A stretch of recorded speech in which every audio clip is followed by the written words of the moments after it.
Good afternoon, everyone. My name is Sarah Barker, the founder of Connect Our Elders, and I'm extremely excited today to have my guest, Marguerite Lorenz, one of my all-time favorite people.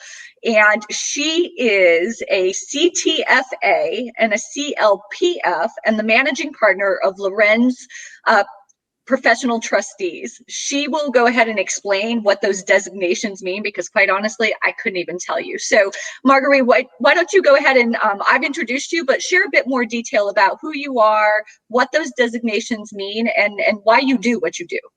Sure. So I'm Marguerite Lorenz. I am a professional trustee and executor, and I work with elderly clients to keep their estate plans up to date, and I'm the one they trust to put their plan into action. And so I'm with Lorenz Private Trustees, and our website is mytrustee.net, in case you want to find out a little bit more about us and who we are. Again, that's mytrustee.net.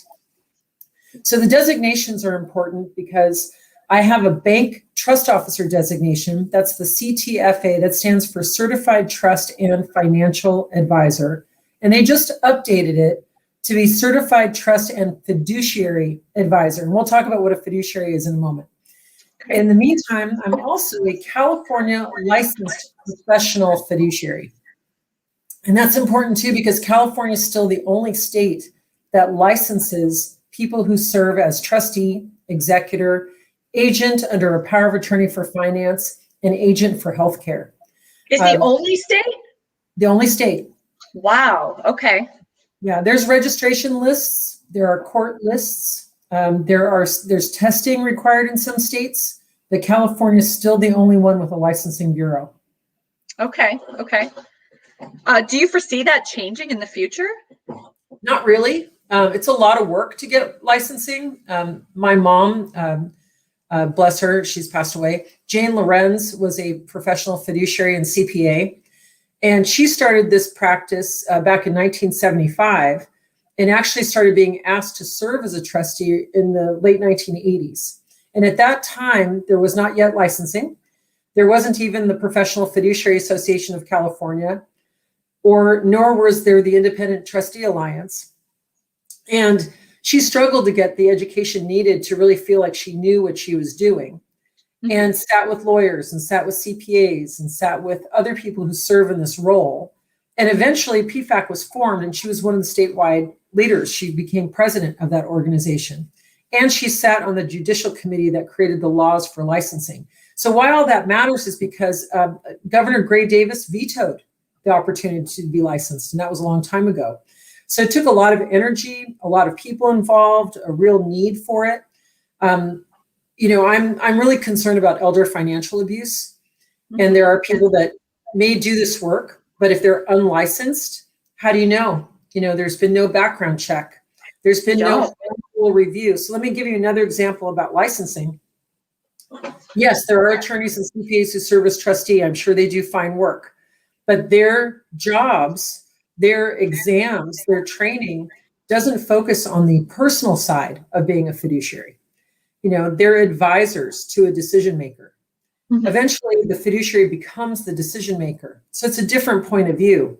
But for our licensing, every year we have to provide a list of all the cases that we have that are open, all the cases that we have that are closed, and explain why our closed cases are closed. No other profession has to do that. I didn't realize that. I mean, I understood that you guys have to be licensed, but I didn't know that you had that reporting requirement. Okay. Yeah.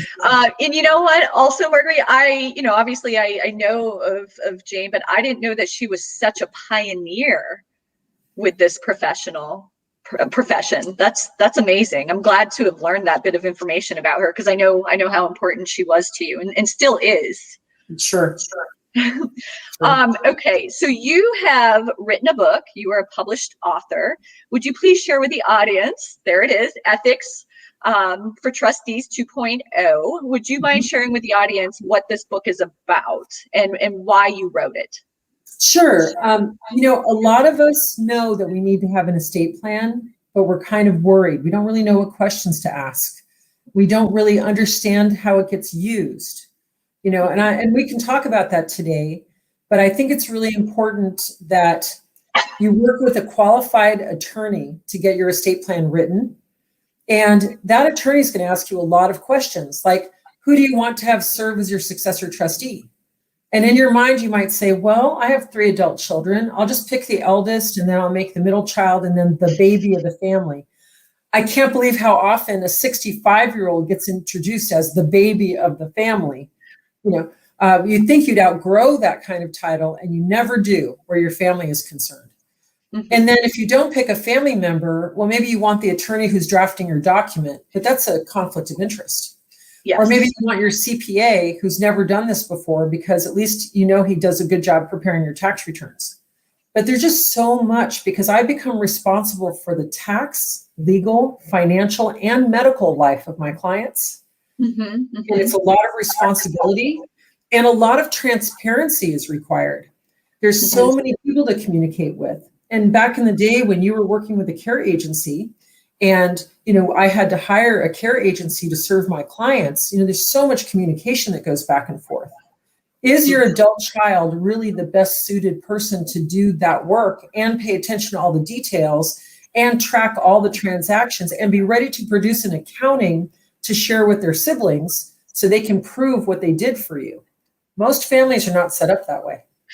So there's the competency level, right? Like, are they capable of doing that? But then there's also the factor, do they want to do that? And so when I'm talking to families, everybody, a lot of people, I don't want to say everybody, right? But, they assume that it's a great honor to have that role and the family members don't understand what that role entails, the fact that it's actually a part-time job, and it does take a certain level of knowledge to be able to do it the right way.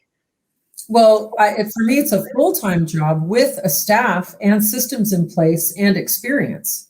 Imagine that you're asking your daughter to make a medical decision, and she's been provided with the information, but she's never done this for anyone before, and she's doing all of her learning on you. So it's worth thinking about. So the book is designed to be just a little book. It's not even 80 pages long. Every chapter is just a few pages. We talk about licensing. We talk about how that came to be. We also talk about some of the laws that I'm supposed to follow as a fiduciary that your child, who might be willing to do it, also has to follow. Because it doesn't matter who you are. Once you take on these roles, you are a fiduciary. You're expected to put your client first before your own needs. And that's really tough if you're also a beneficiary. Conflict of interest, correct? Or it can be. Yeah. And so what I'm hearing you say is that whoever takes on the role, they have the responsibilities, whether they're actually licensed or not. So there's that certain level of, would it be liability that they have? 100% personal liability. That means that you personally can be sued for doing bad things, or even for neglecting or not knowing what you were supposed to do, and you didn't do it. So we get busy, but it's more than that. I think for a family member trustee, the emotions involved, the old feelings of being a kid. I had this meeting with a family. So mom had passed away. I'm the trustee. And the 3 adult children wanted to meet me in person. We don't usually do it that way, but they were in town and it felt like the right thing. Okay, so we have the meeting. And again, 65-year-old baby of the family, that's how she got introduced to me. Of course, she was her own real estate broker and had her own, team and office, and she was beautiful and professional, right? Then there was the middle child, also a daughter, who had been a stay-at-home mom and a housemaker for her whole life. And then there was the eldest who did all the talking if he could. And he was 71, okay, baby of the family, 65. And we had our meeting, and then he got up and he called shotgun so he could sit in the front passenger seat. And I thought, oh my God, this stuff never goes away. No, it's away. Yeah. It's true that, we have an idea of ourselves based on our hierarchy in the family. Yeah. And I can see how that would never go away. Right. Now you give one of those people the checkbook. And how are the other people going to feel about that person having the power? So that's one aspect. But then you have somebody who feels like they need to be the investor, or they don't want to just sell mom's house and distribute the funds. They want to tear down the house and build something bigger, but that means more of an investment of money, and it could be years before they get the permits. And, that's not how the trust was designed. What did mom say she wanted done? She wanted the house sold. She wanted all her things sold. She just wanted the money split between her 3 kids. Yep. That's my job. I have to carry out your wishes in the document. I truly feel that using a professional trustee keeps families together when the parents pass away, because I've just seen too many situations where the adult children, one was the successor trustee, and they've gotten along all of these years, but all of a sudden, whether it's money or, it's a combination of things, right? It's the control, the money, the grief, and this huge storm of a bunch of factors. It has the potential of tearing families apart, right? And then you and I have both seen that. So using a professional fiduciary, you all, can really go a long ways in protecting the relationships in families. So speaking of that, what are the duties of a trustee, or have we already touched on that? I know we've talked about the accounting and healthcare, but what are the duties?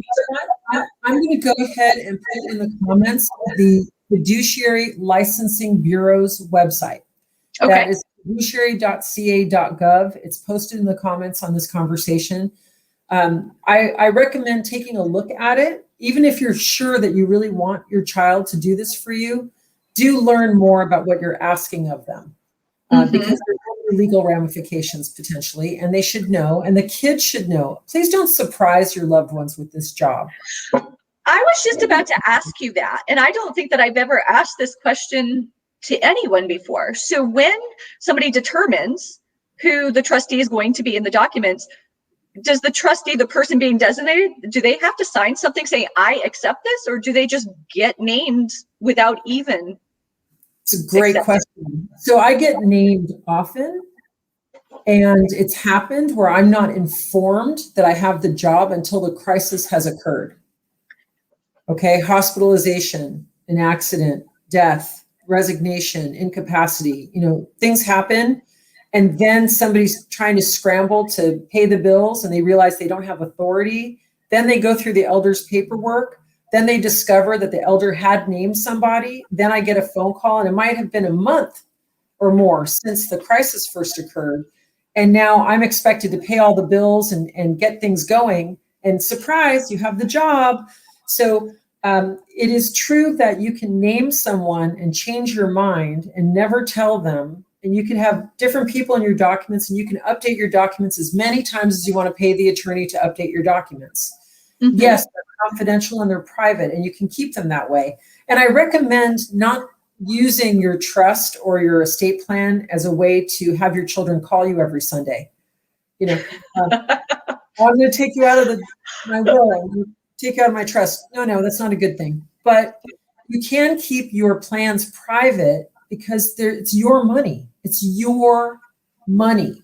And I know the kids are maybe counting on your inheritance, or maybe the kids say, no, I don't need it, Mom. I don't need anything. I'm good.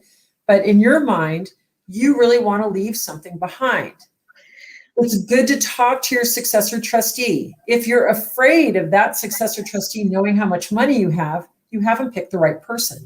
I was just about to say, if you're feeling that sense of fear, it's probably, yes, you need to go a different route. So when you read something like this, okay, and you take a look at Ethics for Trustees 2.0, and then now you can start thinking about, okay, who would I select to do this job, and what kind of communication should I have with them? In my firm, we're happy to have a 15-minute phone call. It doesn't cost anybody anything. We get acquainted. I'm happy to be introduced to your estate planning attorney, even just by email, just so we know who each other is, and have a warm conversation. And maybe I'll help you think about some things that you weren't sure you were going to choose because you didn't understand the context of your choice. Because your attorney and you have a special relationship, and the attorney is responsible for writing your estate plan and making sure that the language is clear.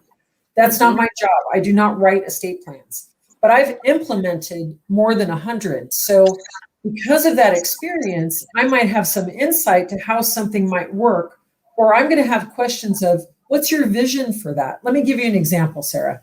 Yeah. I met a very nice gentleman who had a coin collection, lots of big silver dollar coins. And in his documents, there was a list of people he wanted to receive one coin each. Nice idea, right? Yeah. So he said there were 43 people listed. Well, there are actually 47 people listed. A couple people were listed twice. Okay. I said, well, what's your vision for that? How do you picture these people receiving the coins? And he said, oh, well, they're all going to be on the boat when my ashes get scattered. And as they get off the boat, you're going to reach into the basket and hand them each a coin. That was his vision. And I said, well, reality is, as a fiduciary, and I see that on this list, you've told me that a couple of these people are kids, they're minor children. So I actually have to give the coin to their guardian and have them sign a receipt. And not everyone's going to make it to the boat. So I have to mail some of these and get a receipt that they received this coin. Also, I need to have a value for each coin, because you have some of these people listed to get much larger distributions. And so if I'm supposed to equalize among 4 beneficiaries, let's say, the coin's value is part of their 25%. And he hadn't realized that there are certain things I have to do, because it's not enough that I do the action. I have to prove that I did the action. I have to account for how I did it, right? Mm-hmm, mm-hmm. And do you find a lot of people, they don't, I say this all the time, but people don't know what they don't know. It sounds silly, but it's true. I mean, unless they're from the industry or they've personally had experience with it, they don't know what to ask. Well, add on top of that, estate planning is already an emotion-filled, long list of lots of decisions to make that some people put off because it's uncomfortable. Yeah. Or their spouse doesn't agree with their plan. So you and your spouse have children from previous marriages. Mm-hmm. And by the way, in the United States, that is a very common practice now. Mm-hmm. And I do want to touch on just cohabitation without marriage, because that's another issue with estate planning. So you have a blended family. Well, are you anticipating blending all of your resources and your money, and then having all of your children, regardless of which marriage they were from, all inheriting equally? Usually the answer is no. And for good reason. Blended families, we have people who've had practice with previous marriages, don't tend to blend all of their resources. They tend to have some separate property. And so that might be a little more complicated, but all the more important to do the planning in writing, because that way your children don't ever have to fight each other for whatever you left behind. Correct. Absolutely. Explicitly in writing, down to every detail. I was meeting with an attorney last night, an estate planning attorney, and we were talking about that. And he was, talking about his differentiators, and he was saying that, he's very explicit in his plans, because he's realized if it's if it's ambiguous at all, a lot of times the adult children will start warring each other. But if the parents make their wishes known so specifically where there is no question, then there's far less chance of that happening. Right. So for those of you who might be concerned that, oh, this sounds like a huge project, I don't have time for it. Let me tell you, a good estate planning attorney is going to take it easy on you and start you off with some pretty simple questions. Your name, where do you live, where do you bank, what do you have, okay? And it's easier for you if you just provide one statement from each account that you have.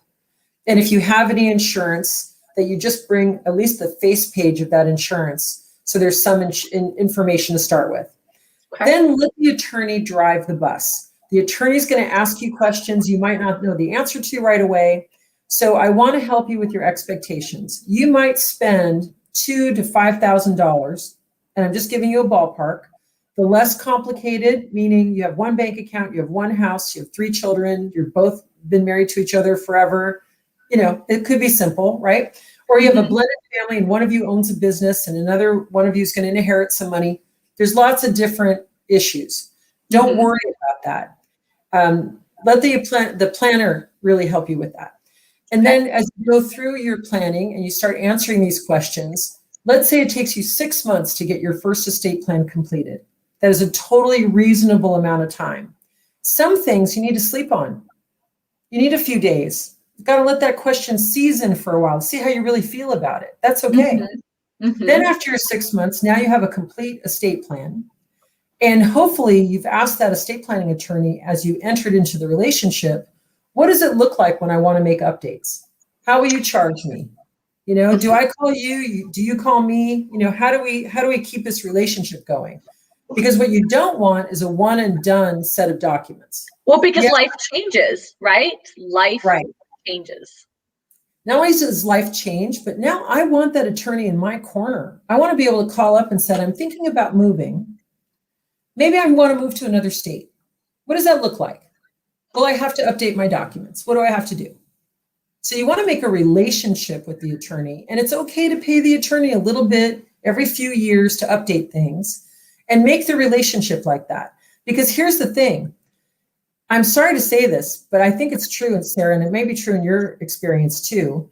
It's the one who deals with all the financial matters who goes first. It seems that way. It does seem that way. Right? And the truth is, if you love anybody, and you're listening to my voice right now, if you love anybody, please don't leave them a mess. No. I mean, you've seen the situations. I've seen so many situations where, you know, one of the people passed away, and then the person who's still living has no idea what money they even have, where the accounts are, what insurance policies they have.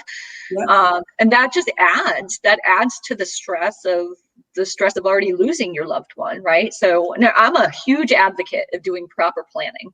Absolutely. Well, I'm hearing somebody's voice right now saying, it's okay, I have everything on auto pay. It'll be all right. I want to tell you that if you have auto debiting happening with your account and you're vigilant and you're taking care of it, meaning you're looking at it, fine. That's you being the decision maker and you're deciding the payments. But that bank, they're just servicing and they're just charging you for making that technology available. They are not a fiduciary. They are not looking at your transactions. They don't care if you double paid. You know, they don't care about that.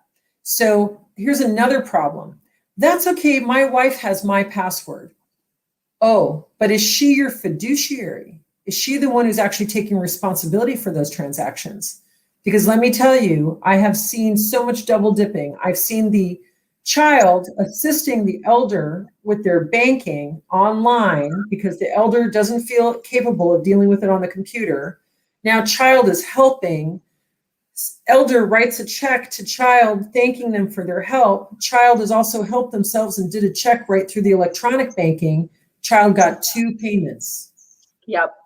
And this happens, and the elder doesn't remember giving permission for that. Child says, of course, mom said I could. You know, who's right, who's wrong? I don't know. I wasn't there. So I don't just take over from the moment I accept the trusteeship. I usually look back for some period of time if I suspect something funny's been going on. Good. So just so you know, I really do my best to protect those elders because they don't know. Of course they said yes. Mom has no limits where you're concerned, but let me tell you, there should be a boundary between you and mom's purse. There needs to be a boundary. I'm sorry. I've seen some really heartbreaking situations where even when mom would use mom, right? Still has capacity, right? She knows, but she's just so lonely. Like she's willing to pay her children to come and visit. And you know what? But I've also learned being in this industry, I have to try to take some of my judgment out of things. But sometimes it's hard because you just feel that it's not right. I want to help your children, right? I want my children to be happy. I'm just like any mom. But at the same time, by making them responsible for that, you kind of muddy the lines a little bit. And maybe you have helped your child every month. You're paying the rent because life is hard and COVID has been hard. It's been hard on everybody. Maybe your child moved back in for a while and just got back out again, and now you're helping. If that's something you want to continue, if you want to be sure that that child gets that $700 a month, no matter what, tell your attorney that. It's okay. It's okay for you to help your kids. It's okay for you to do whatever you want. It's still your money. Right. It's your money. So long as you're not being, it's the situations where they're being taken advantage of, right? And it's coercion. Right. And it can be very subtle, you know, and here's the other thing too. I never pretend to be anybody. I don't really want your passwords. I want to know where you bank because I'm going to forward your mail once I become your trustee, but you may not be getting mailed statements anymore. You might be getting everything electronically. So at least leave behind one set of printed statements so that I know where to look. I call it my breadcrumb trail, right? Give me some way to find what I'm looking for. Tell the attorney, at least inform me that I have been named and let me know who your attorney is so I know who to call when someone calls my office and says, help me, right? Communication is the toughest thing that we do, and it's really critical when it comes to these topics. Oh, absolutely. So speaking of attorneys, Marguerite, how does an independent trustee work with other professionals, such as the attorney, such as the financial advisor, the CPA? Oh, it's a great question. So my preference when I become the trustee is I want to keep the same professionals on the team. You know, that financial advisor is the most likely professional in that client's life, more than the doctor, more than the CPA, certainly more than the estate planning attorney.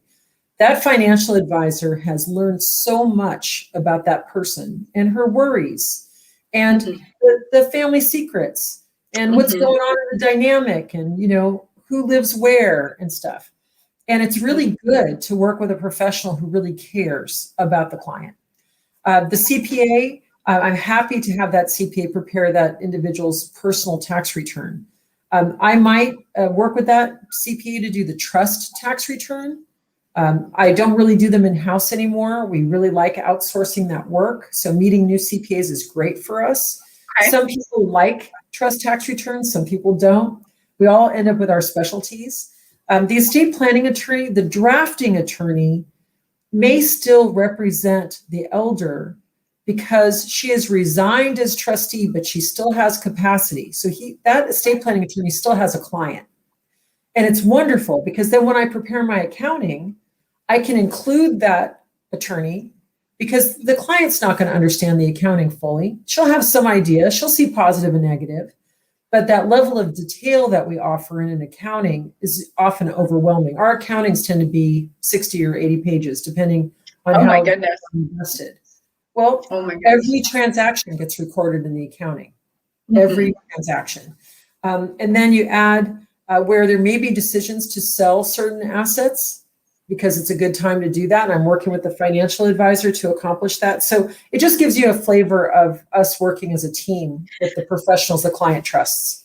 I've always liked the fact that, you know, if the family chooses to use an independent trustee, they're not required to move their assets to that bank. So if somebody opts with the corporate trustee, my understanding is they have to move their assets to whatever institution that is. But when it comes to a private fiduciary, you guys can keep the assets right where they are. You know, the financial advisor stays the same. The assets, if it's, let's say it's an RIA, a registered investment advisory firm, right? Like it's not like all of those have to be moved over to US Bank or Union Bank, you know, everything could pretty much stay the same.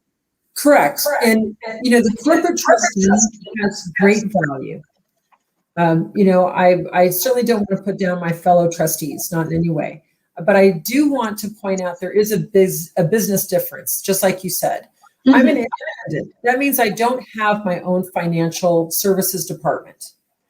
It means that I not only can work with your professionals, but I can also keep your real estate. Like if you're really hoping that your real estate is going to continue producing income for generations to come, we're good. I'm the oldest fiduciary in my firm, but I'm one of 5. And among the 5 of us, we have 16 children. You know, I'm very hopeful that we have successors. In fact, my nephews are just 9 and 11. They don't even know they're working for us yet. So the idea is we're going to be here and we care and we really want to do it your way, especially if you're self-made, you've put this together over time, or you inherited property from your folks and you want to keep it. You know, a corporate trustee is doing their best to keep things efficient. And they're going to sell real property because it has more liability and more complications. So that was also my understanding that, don't mind me, I have to plug my computer in or else we're going to be cut short. So just give me 1 second. I am so sorry about that. I forgot to plug it in. It's okay. I'll take a little sip of water. So my understanding when it comes to the real estate also is that if it's as you were saying, right, so just the difference in business structure, that if there is real property, oftentimes, the first thing that they're going to do is try to sell that property versus really taking the time to determine, should we sell it or hold on to it and keep producing income. Right. And again, it really depends on your plans. That's why you have to get it in writing. That's why you have to work with an attorney, because you can't let people guess about what you wanted. That would be terrible. And then they have their own plans for the property. Not all kids want to come into mom and dad's business. And so they would like to just be cashed out, thank you very much, and just take their money and go. Well, with an independent trustee, that's very possible, especially with a little planning and little communication, and having your estate planning attorney talk with the trustee or with you, maybe together, just so that we're clear on your vision and your intention. Because here's the thing. When you go to court, because you didn't do this planning, the court is trying to figure out what was the dead person's intention. Oh, are you talking about probate? Well, it's probate. Yes, that's the name of the court procedure to determine ownership and transfer of the assets. That's what we call it. Probate code is the body of law that governs the things we're talking about right now. And in whatever state you're in, the laws are unique to that state. And you might have family property in another state from where you live. So that needs to be contemplated in terms of how that'll be transferred. And those laws in that state may govern that situation. So my point is that when we don't know and someone dies, and that term when they die without a plan is intestate. So they die intestate, no written plan. And now what is the court's job? In a civil matter or in a criminal matter, it's really to find the truth. And then you have a jury or you have other people who are going to make a decision about what happens. But in probate court, we're trying to go back in time without much in the way of records and see if we can figure out what the decedent wanted to do. What did the dead person want to do? It's a mess. I didn't know that was a factor. My understanding, and I've had the conversation about probate so many times, I didn't realize that was a consideration in the process. Like, what were the intentions of the person who passed? I thought it was merely, okay, how much is the property worth? And let's distribute stuff. So that's really interesting to know. Well, add to it that if it's intestate, now the state has a special chart. It's if I can say it right, consanguinity chart. It's about the bloodline. And then it's determined about who gets what. But for instance, if you had a business with another person, does that partner get the business? Does your half of the business now just get sent down to the 3 kids? Do they even want it? So yes, on the one hand, the state has a way to figure it all out, but it's expensive. It takes time. Nobody gets anything until all of this is resolved.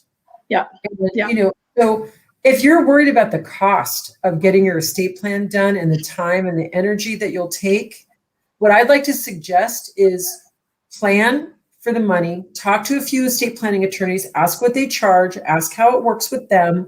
Different attorneys, different styles, figure one that has your style, and then plan a little weekend getaway or an ice cream sundae or some reward when you get your estate planning documents done. You'll save a lot of money, right? In the long run, a lot. You'll keep your family from fighting. Here's the question I want everyone to think about. What will Thanksgiving be like when you're gone? I've heard you ask that before, and that's a really valid question. Right? Because if you make your wishes known and you do your planning, there's no question about what mom and dad wanted, right? So what is there families can still find things to fight about, right? But if it comes down to the assets and the property and all of that, if it's clearly laid out, what are they going to say? Not only that, you don't have to negotiate with your children. You don't have to tell them what your plans are. If you think it'll cause a fight or whatever, don't worry about talking to them about it. Talk to your attorney about what you want. You and your attorney can decide what to tell the kids. I like that. Let's see. So could you share with us? So we've talked about the importance of being licensed. Do you want to add anything to that topic, why it's important somebody be licensed? Yes. There's the accountability and there's the background check, which I think is very important. I think it's also a way for family members to look this person up and see, has there been any disciplinary action? Is this person in good standing? Do they follow the rules? Because really you want a fiduciary that follows the rules.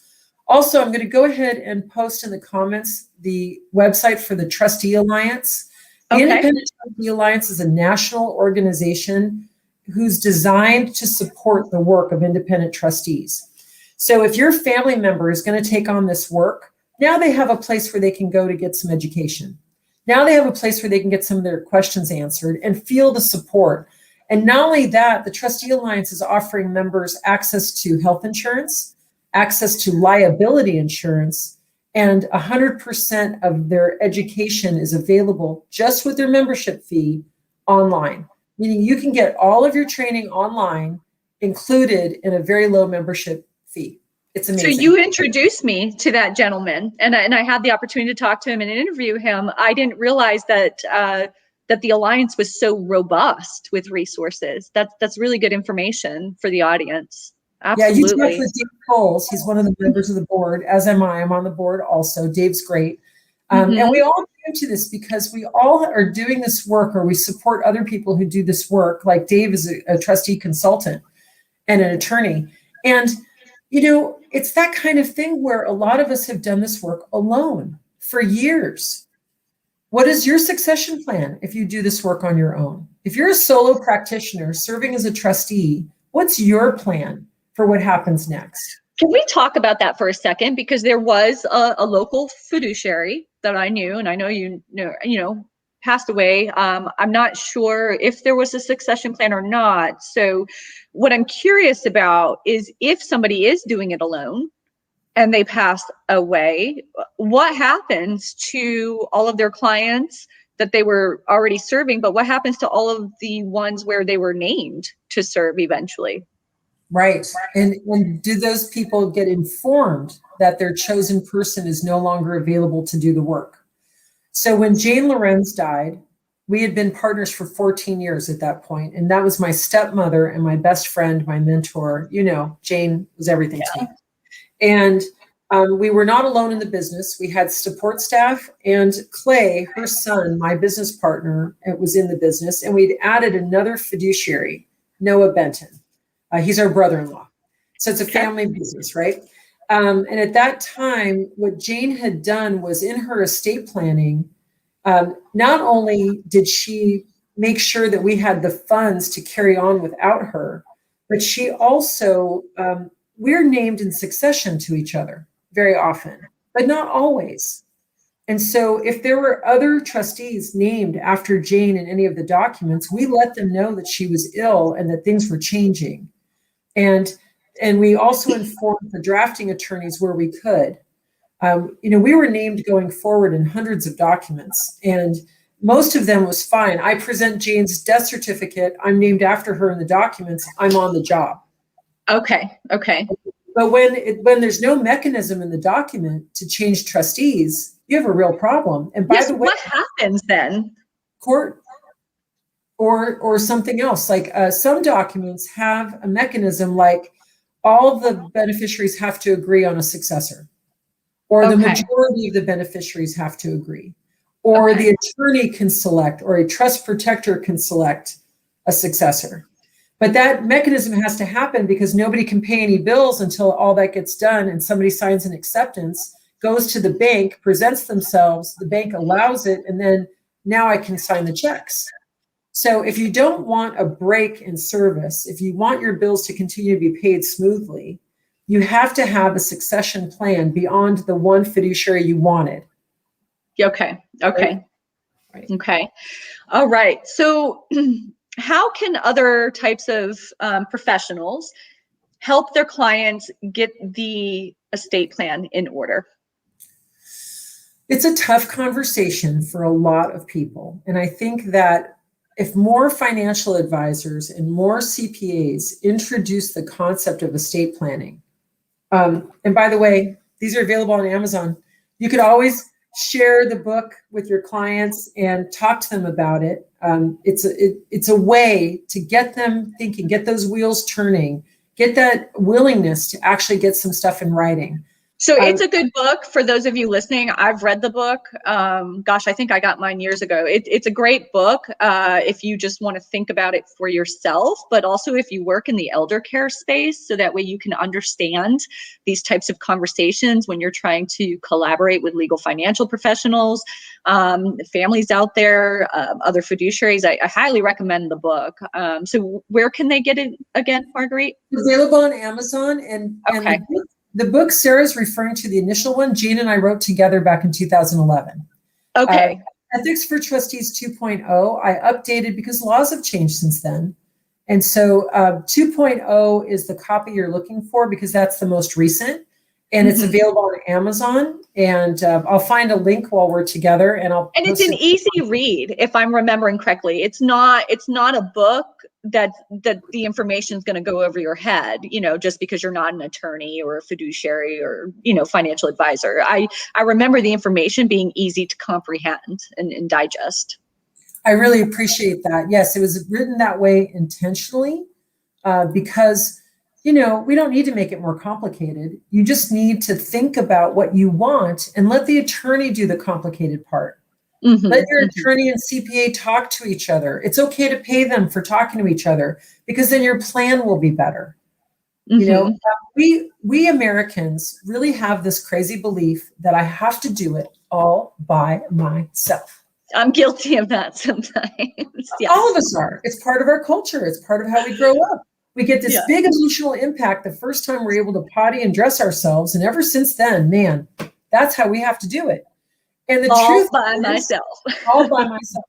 And the real truth of it is we are interdependent. We need each other.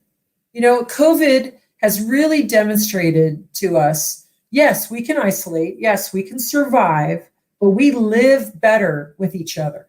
And we have to figure it out. So don't feel like you have to know everything before you make your first decision. It's just not true. You know what you want for yourself. Let me give you an example. A lot of people think estate planning is about money and death. I want to take those off the table. I want to say it's about you staying in control no matter how your life rolls. So with COVID, so many people have no plan. The hospital doesn't even know who to call for you. Okay? Let's not let that happen anymore. Stay in control. You want your advanced healthcare directive. Let's say you don't own a home. You're listening to this right now. You don't have property. You don't have a business. You just have you and your dog. Or you have you and your apartment. That's still worthy of planning. You are worth making a plan. You need a will, which only operates at your death. You need a power of attorney for finance, which only operates while you're alive. And that means you're giving authority to someone to maybe make a disability application for you, or go to your bank so they can pay your bills, because it's just you as a person. There's no trust involved. It's just you. And then that advanced healthcare directive, which so allows... important. Because what if something happens and you don't want to be left on life support for years? But if it's not written down anywhere and you've not given anybody the authority to make the decision, what's going to happen?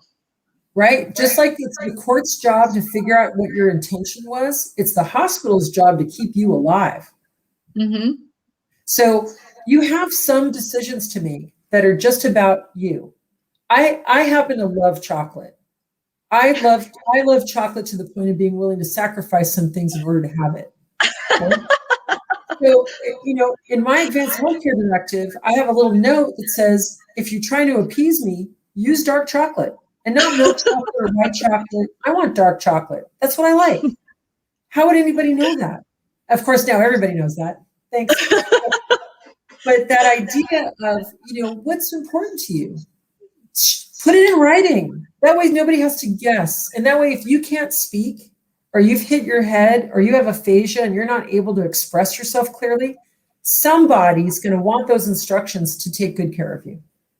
Yep. I've had a client, Marguerite, your story about chocolate, it reminds me of this client I had.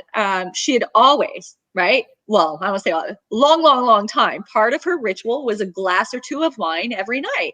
Why not? But how are the caregiving organizations supposed to know this? Or, and I've seen this a lot, what happens when the family says, I don't care that mom's, 90 and she's been having a glass of wine for the last 75 years of her life. We're stopping it now. Well, if it's important to mom because that's part of the ritual and she enjoys it and it's quality of life. What I'm understanding from you with the whole chocolate example is if that's written as that's what she wants to have happen, then it would have to happen. Give me something to work with so I can defend the life you created. You made this life, okay? I want you to keep your life your way as long as possible. Give me the tools so I can do that. Mm-hmm. And if you get something in writing, like even your personal belongings, I mean, look around your place right now. There's some things that are important that your child receives. It doesn't matter what their dollar value is. You don't want those things sold to take care of you. You want that child to receive those things. It's that kind of decision that's important. And you're the only one who knows the answers. Don't let somebody else answer that for you. So when you talk with the estate planning attorney and you have strong feelings about anything, here's my rule. Tell the attorney everything. The attorney is supposed to keep your secrets. You're not telling your children. Now, if you and your spouse go to that attorney together, the attorney can't keep secrets from your spouse. Mm-hmm. Okay? I happen to have a separate property trust and I have a mutual trust with my husband. Mm-hmm. When it comes to mutual trust, oh yeah, we both meet with that attorney. We're both in that conversation. It affects all of our children. And I'm in a blended family, right? So that's part of it. But then I have a separate property trust. My husband's aware of it and we've talked about it, but he doesn't want anything to do with my trust business. Okay. He doesn't think about that. He doesn't worry about it. That's my thing. Well, I have a separate trust for that. So you can have it any way you want it as long as you do the planning. So there's often this statement like, okay, so when somebody's looking to find a therapist, right? And I've heard this in this context, right? Just keep going to different therapists until you find the right fit. Mm-hmm. So would you say that same thing applies to an attorney? Because what if somebody is meeting with an attorney, but it doesn't seem like the attorney is kind of provoking those questions to go deep? Because it seems to me some would be better than others. Some would be like, okay, let's just draft the basics. And then others are going to sit down and do a full-on consultative intake, asking those hard pointed questions to make the client think. Yeah, earlier in this interview, I suggested that you interview a few attorneys. So, we could talk about a list of questions right now. Essentially, what do you charge? How does it work? Mm-hmm. What information do I need to bring to our first meeting? Can we just meet virtually for now? What will it look like when I get my documents? Will you keep the originals? I mean, you should feel free to have that 15-minute conversation with a professional. You can't ask their advice, like, what should I do about this? That's not the right question. It's more like, how does it work for the two of us? How does communication work? Are we going to be emailing? Will we be using the telephone? Do you prefer in person? Like, how does this work with you? And just in that conversation, a lot of adults are able to feel chemistry or not. Feel heard. You really want someone who understands what you're saying. So if you feel like you have to over-explain, this may not be the right professional for you. And a lot of attorneys I know totally welcome that 15-minute call. Okay, good.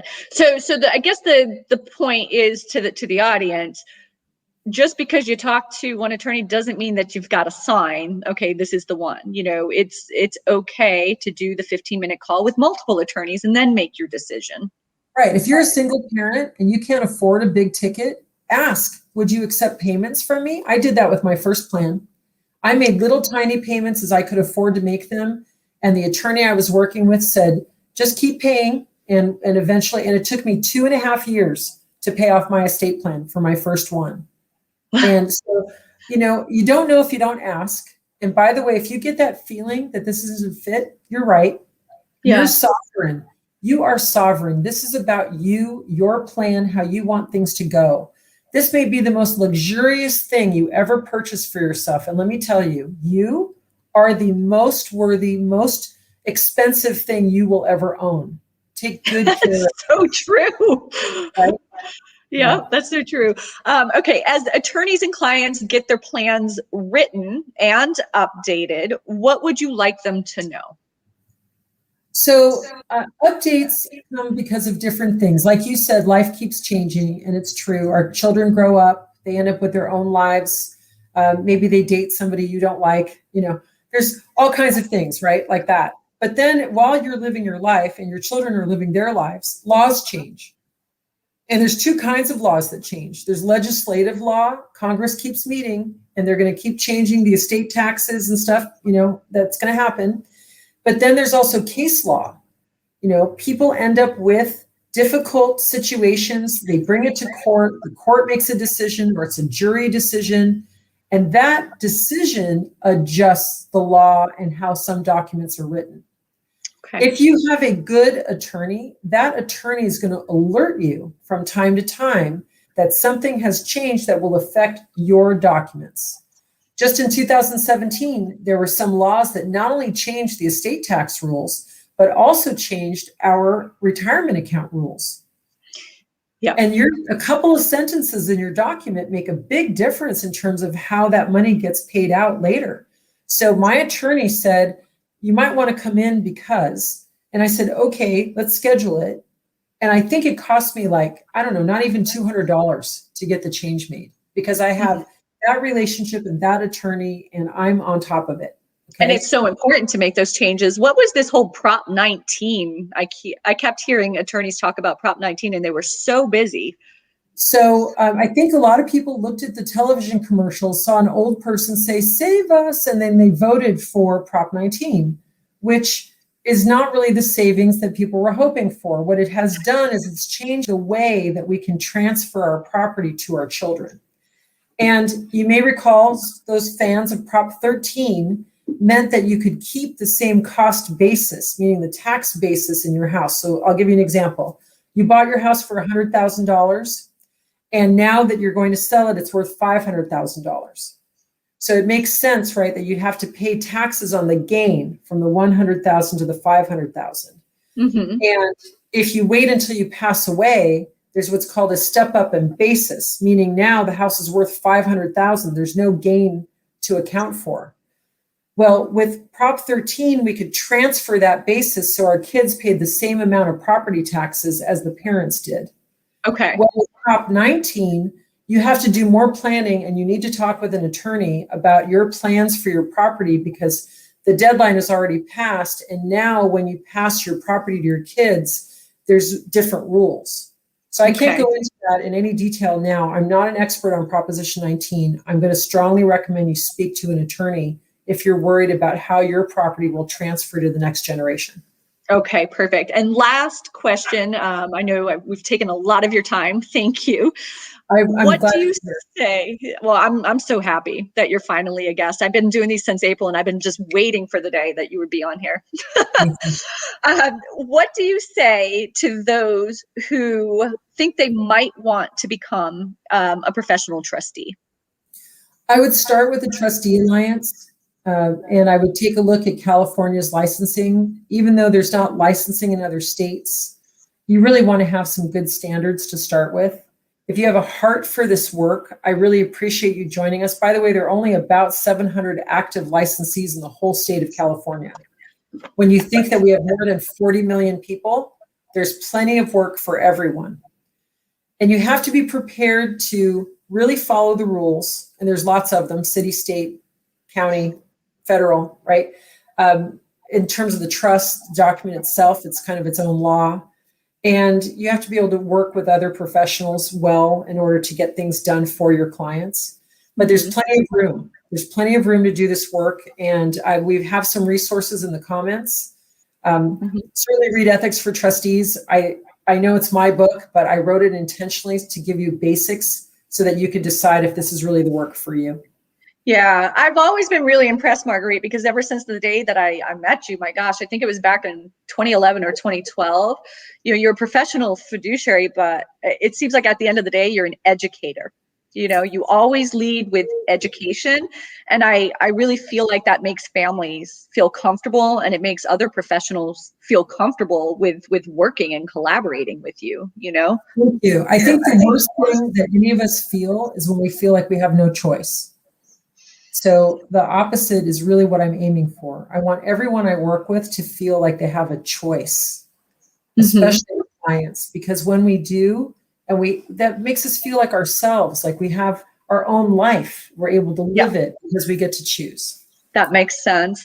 So how can, so anybody listening, and when I repost this as a YouTube, if they're interested in exploring your firm to be a trustee for them, any of the professionals out there that have referrals, to name you guys in documents, people that want the book, how can they contact you and get this information? So I've added our website, mytrustee.net, and it actually has a button on how to name us, because we have some instructions for that. And we're delighted to be informed that we have been named. We delight in receiving a copy of the documents. We promise to keep them safe. We promise to hang on to them.